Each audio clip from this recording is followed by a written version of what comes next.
وعلیکم السلام ورحمۃ اللہ وبرکاتہ۔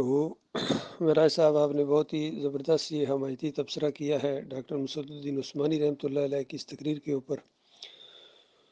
اور یہ تقریر ڈاکٹر صاحب کی میں نے بہت مرتبہ سنی ہے۔ بہت ہی یہ علمی بیان ہے، اور ایک اینگل سے جو بات ہوئی ہے وہ میں آپ کے سامنے لانا چاہ رہا ہوں۔ بہت ہی زبردست علمی بات ہے۔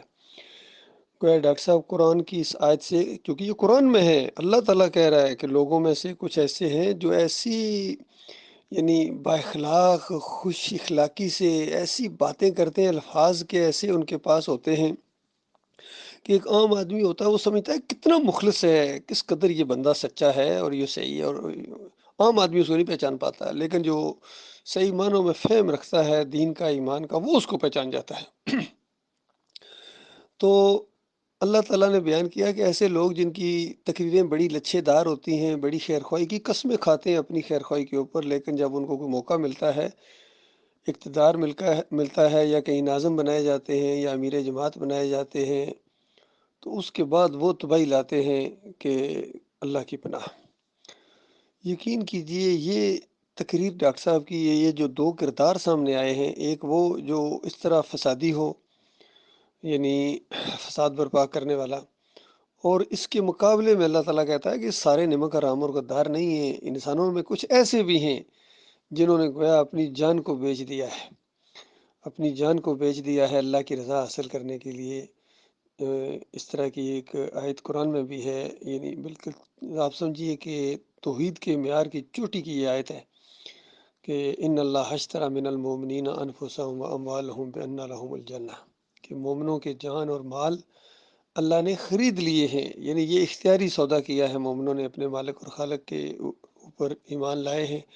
اور جو اللہ کا سچا وعدہ تھا کہ تمہاری جان اور تمہارا مال جو کہ میری دی ہوئی ہے، مالک فرماتا ہے، صرف یہ نہیں کہ فوراً مجھے دے دو ایک دم، نہیں، اپنے پاس ہی رکھو، لیکن اس طرح اس کو استعمال کرو جس طرح مالک فرماتا ہے میں جاتا ہوں، تو وہ میری سمجھ کے اس کو استعمال کرو، اب یہ تمہاری نہیں ہے، تمہاری کیا چیز ہے، اس کے بدلے میں جنت میں تمہیں دوں گا۔ تو اس طرح کا کردار بھی ہے کہ جس نے اپنی جان کو بیچ دیا گویا اللہ کی رضا حاصل کرنے کے لیے۔ تو یہ جو دو کردار ہمارے سامنے آئے ہیں، اگر یہ دو کردار سامنے نہ آتے تو ہمیں یقین کیجئے قرآن کی اس آیت کا صحیح طرح معنی مفہوم سمجھ میں نہ آتا اس دور کے اندر خاص کر۔ ایک کردار ہے ڈاکٹر مسعود الدین عثمانی رحمۃ اللہ علیہ کا، جنہوں نے واقعی اپنی جان اور مال گویا بیچ دیے تھے، اور اس طرح اللہ کے راستے میں انہوں نے لگائے، اپنی جان کھپائی۔ تو دوسرا کردار سامنے آیا محمد حنیف کا،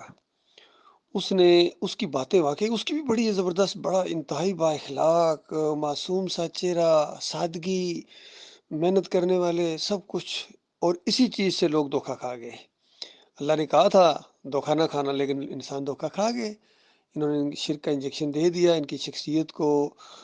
پہلے منوایا انہوں نے اپنی جماعت کے اندر، اور بھی دیکھیں ان کے مرنے کے بعد بھی اخبار میں دیا، بڑے ممتاز عالم دین جی، مفسر قرآن، اور بڑی 37 سالہ دین کی خدمت، اور اس کے بعد کہتے ہیں قیامت تک ان کی جو ہے تفسیر ہے وہ مشل راہ بنے گی۔ اندازہ لگائیے کیسا شیطان کا ان کے اوپر وار ہوا۔ بھائی 37 سالہ خدمات ہیں، اور آخر میں آ کے کیا کیا، وہ جو اللہ تعالیٰ کہتا ہے نا کہ اس بوڑھی کی طرح نہ ہو جانا جس نے بڑی محنت سے چرخہ کاتا اور آخر میں آ کے غصے میں آ کے سب کچھ برباد کر دیا، اور اس کی طرح نہ ہو جانا۔ یہ مثال بھی محمد حنیف کے اوپر پوری طرح فٹ آتی ہے، بڑی محنت سے آگے بڑھے تھے شروع میں سارے معاملات، لیکن آخر میں آ کے ذرا سے یہ کچھ معاملات اٹھے اور یعنی آزمائش کے لیے، تو یہ غصے میں آ گئے، حالانکہ بڑی آسانی کے ساتھ یہ معاملات نپٹائے جا سکتے تھے اگر ذرا بھی ان کے اندر عقل ہوتی، یعنی فہم ہوتا، ایمان ہوتا خالص۔ تو انہوں نے غصے میں آ کے کہ اچھا میں غلط ہوں، ہوش انہوں نے ان کے نہیں آئے کہ دیکھو اس سے پہلے بھی اس سجدہ تعظیمی کے حوالے سے 2 تفسیریں ہوئی ہیں، اور ایک تفسیر قرآن کے مطابق ہے کہ یہ سجدہ شکر تھا جو سارے خاندان نے بشمول یوسف علیہ السلام سب نے اللہ کو کیا، اس موقع ہی ایسا تھا جو اللہ کو سجدہ کرنے کا موقع تھا، اور ہمیشہ انبیاء اللہ ہی کو سجدے کرتے ہیں، اور خوشی کے موقع کے اوپر ہر مومن جو ہوتا ہے وہ شکر گزاری کرتا ہے اللہ تعالیٰ کی سجدے کی شکل میں یا جس طرح بھی، اور انبیاء تو اس معاملے میں سب سے اوپر ہوتے ہیں، وہ سجدہ انہوں نے اللہ کو کیا، وَخَرُّوا لَهُ سُجَّدًا، اللہ کی ضمیر اللہ کے لیے ہے، سارے شکر گزاری کے طور پر سجدے میں گرے ہیں ان نعمتوں اور برکتوں کی وجہ سے جو اس خاندان کے اوپر اللہ تعالیٰ نے کی۔ تو یہی عقیدہ امام بخاری رحمۃ اللہ علیہ کا، یہی عقیدہ ابن عباس رضی اللہ تعالیٰ کی جو بات آئی ہے امام راضی کے حوالے سے، یا اس کے بعد اس دور کے اندر جو بہت ہی معاہد عالم دین اور بہت بڑا ان کا تجربہ اور بہت بڑا علم، وسیع علم اور ایمان اور مجاہدانہ انداز، ڈاکٹر مسعود الدین عثمانی رحمۃ اللہ علیہ نے اس کو کھول کھول کے بیان کیا کہ دیکھو یہ سجدہ اللہ کو ہوا ہے، اور پھر فتویٰ لگایا کہ جو ایمان کی خرابی میں مبتلا ہوتے ہیں ان کا ایمان گویا صحیح نہیں ہوتا ہے، مشرک ہوتے ہیں، ان کا دھیان اس طرف جاتا ہے کہ یہ سجدہ یوسف علیہ السلام کو ہوا تھا، ان کے ایمان کی خرابی کی وجہ سے جاتا ہے۔ بھئی ہمارا دھیان کیوں نہیں جاتا؟ ہمارا تو دھیان فوراً ادھر جاتا ہے، سجدہ اللہ کو ہوا ہے، ماحول بھی ایسا ہی ہے، قرآن کا ادبی انداز بھی یہی بتا رہا ہے، پورے قرآن کا فہم اور پورے قرآن کی دعوت بھی یہی بتا رہی ہے، یہ دعوت القرآن ہے کہ سجدہ اللہ کو ہوا ہے۔ لیکن محمد حنیف نے دعوت القرآن لکھ کے سجدہ یوسف علیہ السلام کو زبردستی کروا دیا، اور پھر ڈنڈے کے زور سے اس کو بنوایا، اور مقلدین نے اس کو مان لیا۔ تو یہ معاملہ ہوا ہے میرے بھائیوں، گویا دیکھیں ڈاکٹر صاحب کی یہ تقریریں ایسا لگتا ہے کہ اللہ تعالیٰ نے ہمارے لیے یعنی بہت ہی زیادہ انتظام کیا آگے کہ دیکھنا آنکھیں کھول کے، اور جو بہت ہی باریک نقطے کی بات ہے وہ میں آپ کو بتانا یہ چاہ رہا ہوں، ڈاکٹر صاحب جس پر زور دے رہے ہیں وہ یہ ہے کہ دیکھو بظاہر ہو سکتا مسلمان ہوں، بظاہر کوئی شرک نظر نہیں آئے، لیکن جو بھی جماعت کا لیڈر ہو اس کی شخصیت کے اوپر تم نے نظر رکھنی ہے، اس کی شخصیت کیسی ہے، اس کی قول فعل کا تضاد تم نے دیکھنا ہے، اس کا معیار تم نے دیکھنا ہے کہ کس طرح یعنی وہ مومنوں کے ساتھ کس طرح ہے اور مخلص ہے، اللہ کے دین کے ساتھ کتنا مخلص ہے، جماعت کے ساتھ کتنا مخلص ہے، اور کس طرح وہ برتاؤ کرتا ہے اپنی زندگی کے اندر مومنوں کے ساتھ۔ کہیں ایسا تو نہیں کہ امیروں کو بہت اہمیت دیتا اور غریبوں کو کم اہمیت دیتا ہو، یا اس کے اپنے معیار ہوں، یا مال کی طرف جھکا ہوا ہو یا شرک کی طرف جھکا ہوا ہو، یہ ساری چیزیں رکھنی ہیں، ذہن میں رکھنی ہے، ورنہ وہ مار پڑے گی، وہ مار پڑے گی، ڈاکٹر صاحب کہتے ہیں۔ تو اس انداز سے کہ دیکھو یہ بہت ضروری چیز ہے، یہ ضروری نہیں ہوتا کہ بس بظاہر کوئی شرک نہیں ہے جی، ہیں تو مومن جی، بھائی ہیں مومن لیکن لیڈ کرنے کے لائق نہیں ہے، لیڈر وہ ہوگا جو بہت ہی مضبوط ہو، اور جو اس ایمانداروں کی اس جماعت کو، اس ٹرین کو بالکل سیدھا لے کے چلے، کہیں رکے نہ، کہیں گھبرائے نہ، کہیں وہ کھڈے میں نہ جا کے گرے۔ اور دنیاوی لحاظ سے ہم ایسے ہی کرتے ہیں، دیکھیے دنیاوی لحاظ سے اگر بتایا جائے یہ بہت زبردست شاندار جدید یعنی ماڈرن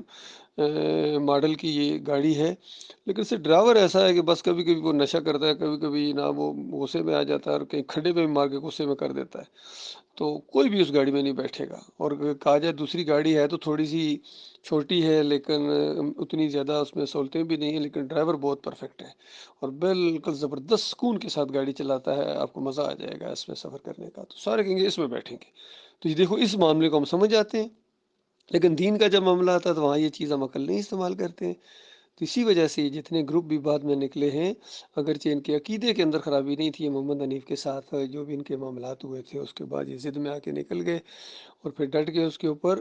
تو ان کے اندر ان کی شخصیت وہ نہیں ہے جو ایک مومنوں کی جماعت کو لیڈ کرنے والی ہوتی ہے، چاہے یہ دائیو صاحب ہوں، اختر بیگ ہوں، سرفراز ہو، یعقوب علی ہوں، اور ادھر یہ عبید الرحمن ہو، فیاض محمود باجوہ ہو، یہ دنیا دار قسم کے لوگ ہیں، جگڑالو قسم کے لوگ ہیں، مخلص نہیں ہے، یقین کیجئے، اور ان کے اندر ذرا سے بھی خلوص ہوتا ہے، یقین کریں ہم ان کے ساتھ مل جاتے ہیں، وہ خلوص جو محسوس ہوتا ہے، بلکہ ان کے اندر دنیا داری محسوس ہوئی۔ اور ہمارے معراج صاحب نے پوری رپورٹ دی، یعنی تقریباً 2 ڈھائی 3 سال کی ان کی ایک محنت، اور اس کے بعد جو وہاں آتے جاتے رہے سب کے ساتھ ملے، آخر میں نتیجے پر پہنچے تھے کہ ان میں کوئی ایک بھی مخلص نہیں ہے، سارے کے سارے بریانی کے دیگوں والے ہیں، گوشت کھانے والے اور فنڈز اکٹھے کرنے والے، اور ان کا یہ انداز ہے۔ تب ہم نے یہ، حالانکہ شروع میں ہمارا یہ ارادہ تھا کہ ذرا محمد حنیف لوگوں سے نبڑ لیں، اس کے بعد اس لوگوں کو اکٹھا کریں گے، اور جو بھی زیادہ مخلص ہوں گے جس طریقے سے بھی جو بھی ان میں اکٹھا کرنے کے بعد بٹھا کے سب کو، اور پھر ایک مخلص آدمی کو امیر بنا دیا جائے گا، سارے مل کے اللہ کے دین کا کام کریں گے۔ لیکن جب بھی ہم ان کے قریب گئے ہیں، ان کے اندر سے وہ مسلک پرستی والا انداز، فرقہ پرستی والا انداز جو بریلویوں کے اندر، دیوبندیوں کے اندر، اہل حدیثوں کے اندر اور محمد حنیف کے اندر تھا، وہ ان سب کے اندر پایا جاتا ہے کہیں نہ کہیں، اور ڈاکٹر عثمانی رحمۃ اللہ علیہ سے کہیں نہ کہیں اختلاف رکھتے ہیں، اگر مخلص ہوتے تو کبھی نہ رکھتے، فہم کے اندر، عقائد کے اندر، لیکن سب نے اختلاف کیا ہے، اختر بیگ نے اختلاف کیا ہے، یعنی کوئی اگر دوست کی قبر پر بھی چلا جاتا ہے، وہ غلطی سے بھی چلا جاتا ہے یا اس کو گناہ سمجھتے ہوئے چلا جاتا ہے، پھر بھی کہتے ہیں نہ یہ مشرک ہے، یا کوئی ماں کی قبر۔ ڈاکٹر صاحب کہتے ہیں گناہ گار ہے، یعنی یہ سنت سے ہمیں یہ چیز ملتی نہیں ہے، تو جو سنت کے خلاف کی عمل اس نے کیا ہے وہ گناہ گار ہے، اور گناہ گاری مان بھی رہا ہے، لیکن بیگ صاحب کہاں ماننے والے ہیں۔ یہی معاملہ وہ جو وہاں لکھوانے کا معاملہ تھا صلح حدیبیہ کے موقع کے اوپر، وہاں روایتوں میں آ گیا، مسلم بخاری کی روایتیں ہیں کہ نبی علیہ السلام نے اس کو مٹایا اور لکھ دیا۔ تو ڈاکٹر صاحب کہتے ہیں اگر یہ معاملہ اس طریقے سے لیا جائے تو پھر یہ معجزہ ہوگا، کیونکہ نبی علیہ السلام تو لکھنا نہیں جانتے تھے، تو کتنی سادہ سی بات ہے، بات ختم۔ لیکن یعقوب علی بگڑ گئے، نہ کہتا یہ معجزہ ہو ہی نہیں سکتا۔ اس کے بعد کتنی قرآن آیات کو تروڑ مروڑ کے اس نے پیش کیا اپنے باطل موقف کو، یہ اصل میں اس کا اصلی جرم ہے۔ اگر صرف بات وہاں ہی تک رکھتا، دوسروں کو رد نہ کرتا، تو معاملہ ذرا کم شدت تھی، لیکن اس نے جب قرآن کی آیات کو معجزات کے ساتھ کھلواڑ کھیلا، پھر یہ پتہ چل گیا کہ یہ بندہ تو بہت ہی بڑا مولوی ہے۔